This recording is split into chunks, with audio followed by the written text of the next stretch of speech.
আসসালামু আলাইকুম সুধী দর্শক, দূরের কাছে যে যেখানে বসে এই মুহূর্তে ভিডিওটা দেখছেন তাদের সবাইকে মাহফুজা কিচেন বিউটিতে ওয়েলকাম। আজ চিংড়ি ফ্রাই করব। আমরা হোটেলে রেস্টুরেন্টে যে মচমচে একদম চিংড়ি ফ্রাইটা খেয়ে থাকি অথেন্টিক স্টাইলে, ঠিক ওভাবেই করব। দেখতেই পাচ্ছেন কতটা লোভনীয় হয়েছে, দেখতেও ঠিকই একই রকম হয়েছে, অসম্ভব ভালো হয় এবং এভাবে করলে অনেকক্ষণ এরকম মচমচে ভাবটা থাকবে।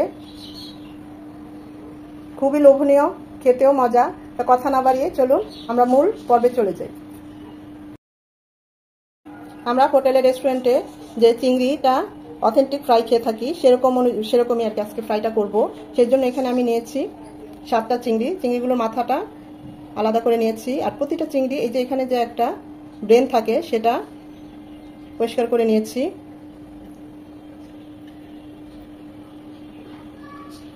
প্রত্যেকটা চিংড়ি এভাবে করে নিয়েছি। এখন আমি যে কাজটা করব, যে পাশটা চিংড়ির পাগুলো থাকে ওই পাশে আমি আপনাদের একটা দেখাচ্ছি।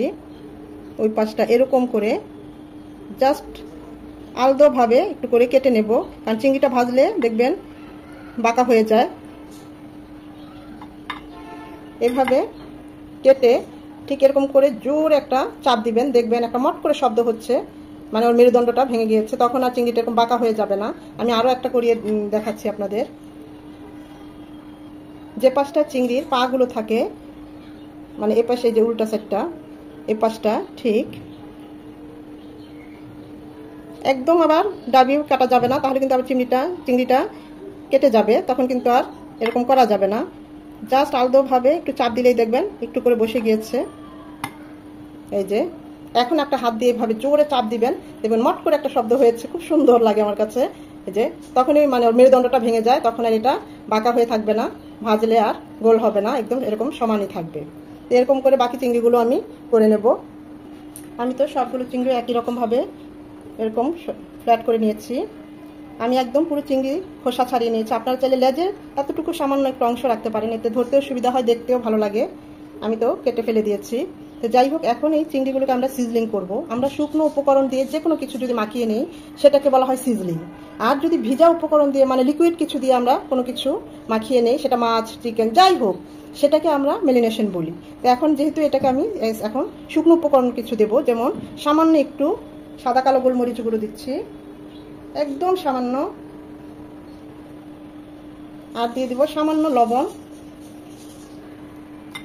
এই সিজলিংটা এখন করে নিচ্ছি, বা ছাদ দিয়ে খুব ভালোভাবে মাখিয়ে নেব।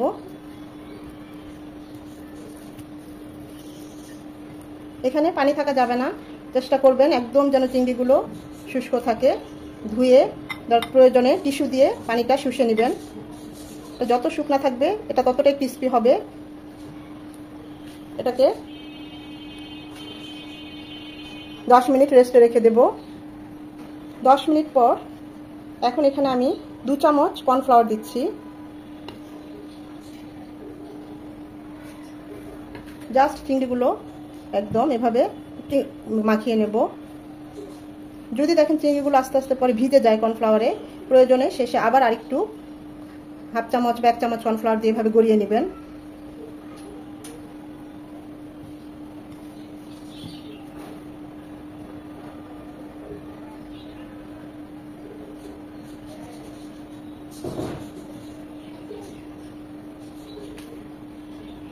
এটাকে এখন এক পাশে রেখে দেব। এখন একটা ব্যাটার তৈরি করব।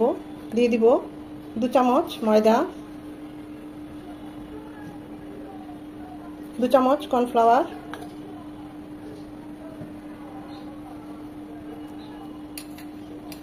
হাফ টেবিল চামচ baking powder, not baking soda, সামান্য লবণ, সামান্য কালো গোলমরিচ গুঁড়ো, সাদা কালো যেটা ইউজ করতে একটা ইউজ করলেই হবে, আর পানি। প্রথমে এগুলো একটু ভালোভাবে মিশিয়ে নেব। এখানে আমরা একদম নর্মাল টেম্পারেচারের যে পানিটা সেটা ইউজ করব। পানিটা অল্প অল্প দিয়ে আমরা ব্যাটারটা করব, একদম ঘন হবে না, আবার একদম পাতলাও হবে না। অবশ্যই এটা আপনি চাইলে যদি ঘন ব্যাটার করেন, যদি আপনি মানে উপরের ইয়েটা যদি একটু বেশি ঘন রাখতে চান তাহলে একটু ঘন করবেন। আর যদি আপনি চিংড়িগুলো একদম লাইট করতে চান ফ্রাইটা, তখন একটু পাতলা করবেন। তবে মিডিয়ামটাই সবচেয়ে ভালো।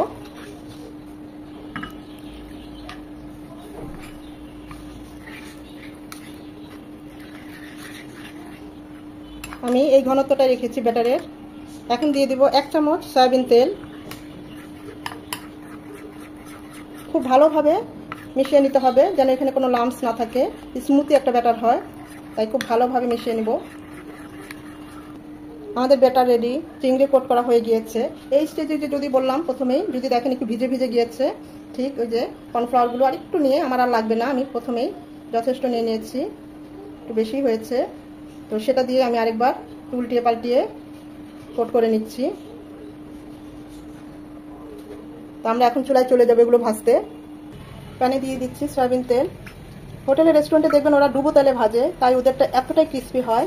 চেষ্টা করবেন এটা ডুবো তেলে ভাজতে। আমি তো পর্যাপ্ত পরিমাণে তেল দিলাম। প্রথমে তেলটা খুব ভালোভাবে গরম করবেন, তারপর চুলার হিট একদম লো হিটে করে দিবেন। যখন আমরা চিংড়িগুলো ছাড়বো, তেলটা কিন্তু খুব ভালোভাবে গরম করতে হবে, এটা মাথায় রাখতে হবে।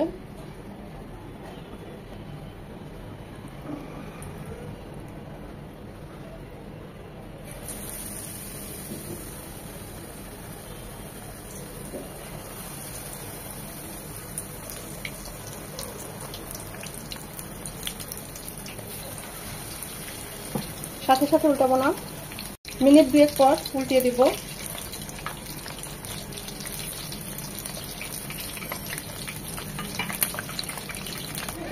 উল্টিয়ে পাল্টিয়ে চিংড়িগুলো ভাজতে আমার 4 থেকে 5 মিনিট সময় লেগেছে। এখন উঠিয়ে নেব। দেখতেই পাচ্ছেন কতটা ক্রিস্পি হয়েছে, শব্দ শুনে বুঝতেই পাচ্ছেন, আর লুকসটা দেখুন, মাশাআল্লাহ কালারটা কত সুন্দর এসেছে।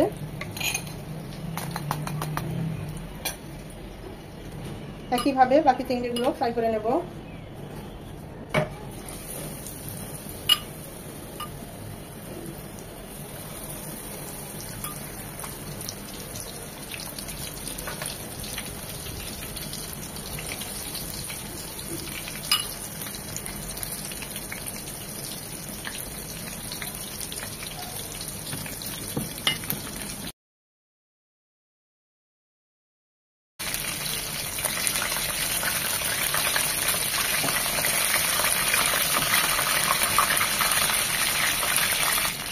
এই পর্যায়ে চুলার হিট থাকবে মিডিয়াম টু লো হিটে।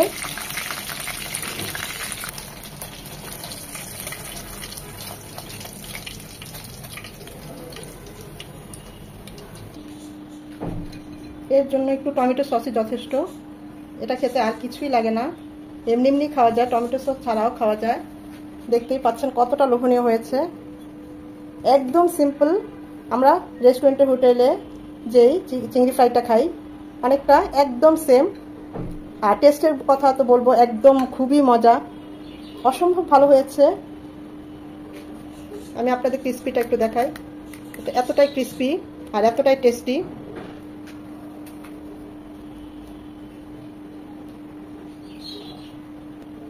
আশা করি ভিডিওটা আপনাদের ভালো লেগেছে, আর যদি ভালো লেগে থাকে অবশ্যই একটা লাইক দিবেন, কারণ এই লাইকটা পরবর্তী ভিডিও করতে আমাকে উৎসাহিত করে, সাহায্য করে। যেমন দেখতে সুন্দর, খেতেও এর চেয়েও বেশি মজা। দেখতেই পাচ্ছেন কতটা লোভনীয় হয়েছে, অসম্ভব ভালো হয়েছে।